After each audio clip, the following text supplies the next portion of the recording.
Hey guys, happy day after Christmas. I hope everyone had a good Christmas day with family and presents and all that jazz, and that everyone had a good day of DFS. I had my picks were not the best, not terrible though. Two of the four were money, and then I had Nurkic and Ingles, which were just okay.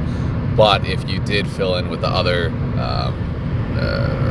kind of value picks and good picks across the board, you should have been fine. I had best total in probably about 5 or 6 days. I had a 312, and a lot of that was a late switch. I tweeted about it, but a late switch over to Iguodala, like at 7:58, over from Kyle Korver, who did just fine, but Iguodala had a great game. He had he was on the high end of his minutes that he normally gets, and then he just played well. He had actually probably about 3 or 4 wide open threes that he just didn't take. If you watch the game, he was looking to distribute and get the ball around rather than scoring, which is awesome for the team. It didn't really work out for them. They got blown out in the second half. But anyways, let's before I get into the picks for today, I want to just get that out there to subscribe, hit the subscribe button, and throw the thumbs up on the video. I'm trying to get picks out and help out to as many people as possible, just to get people into DFS and get better, improve your point total, everything like that. So hit all those. Follow me on Twitter at the DFS Picks, and let's get into tonight's slate. Tonight it's kind of weird slate, a 10-game slate. Point guard and center are pretty deep, but not a lot of value plays. When I was playing around with this last night while I was watching the Golden State Lakers game, I just wasn't not in love with it. There are a lot of higher end guys and there's some mid-tier guys that are good. Not a lot of the normal studs. Davis is playing, but not. No LeBron. He played last night. Giannis played yesterday. None of the guys playing yesterday are playing today. So let's get into it. So first, I want to go down to, like I said, center's pretty deep. You have Jokic playing in a decent matchup, not great. Towns is playing against the Bulls, and the last time that he played the Bulls, he went off. He had, where did it go? Chicago. Down 73 points back about a month ago, almost exactly a month ago. So he had 73. He hasn't been playing real well so far in the last 2 or 3 weeks. Really underwhelming performances, a couple blowouts, but even in the close games, he hasn't really been that great. So I am not running back to him. The matchup is perfect. Chicago's terrible against bigs, but I just, in a cash game at least, I can't see rostering him. Although, like I said, the matchup is really good. Who I would want to go to Andre Drummond at 9,200. It's a little more expensive than I would want to pay for him. If he was in the mid to high 8,000s, that would be way better, because that's normally what I roster him at. But the matchup against the Wizards just awful. 8 and 8. They ate them up in that triple overtime game. He didn't even play all 3 overtimes. He fouled out either in the first or the second overtime, but he still had a monster night.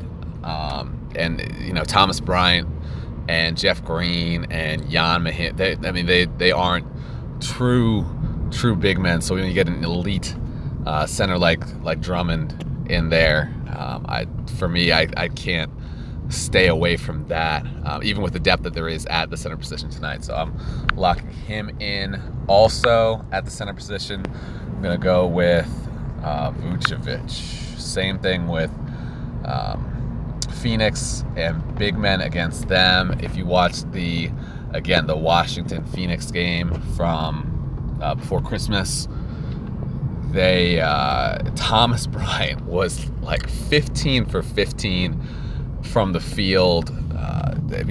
Ayton, it's not just Ayton. Ayton's not great against against other big men, but it's more of the interior defense that they let the pick and rolls. They let big guys roll to the hoop and get inside and get easy buckets way too much. So I like Vucevic. If you look back at his past, when he gets big time matchups, he eats. So 50, almost 59 against Chicago, who we know is not good against big men. 51 against Utah, Gobert not great. And down the list, Chicago again, almost 50. He does well in those smash spots, and this is one of them for him. So I'm going to lock him in. Now, going back a little bit, there are two games that I want to focus on. Maybe three. Two are my priority. The Washington-Detroit game is kind of a tertiary deal for me, but the two I'm looking at are I'm going to go to the Sacramento and LA Clippers game, and then the New Orleans and Dallas game. Both those high totals should be close. Clippers, I'm thinking that they're going to run away with it late, but it should be close enough to get good point totals for the players while it's close. And both of those games should be at high paces. So going to the Sacramento game, De'Aaron Fox playing really well right now. I'll go to his game log. So in the last three, low point is 40. Even in the last six, outside of that one game against Minnesota. So if you watched, all the starters got pulled because they were getting just trashed by the T-Wolves. And so he only played 6 minutes in that game. But all the starters got pulled. None of them played in the second half. A lot of them didn't play a good part of the first half. So take that game out. He's hitting 6-7 times value over the last the other 5 out of the last 6. So he's playing really well right now, and he's in a kind of a little bit of a smash spot. The Clippers are bottom third in the league against point guards, and they play at it's going to be a fast-paced, high total, close game. So he should be able to do really well. Now, the one value play there are a couple value plays on this slate. The best probably is going to be Tim Frazier, and that's going back to that New Orleans game that I was talking about.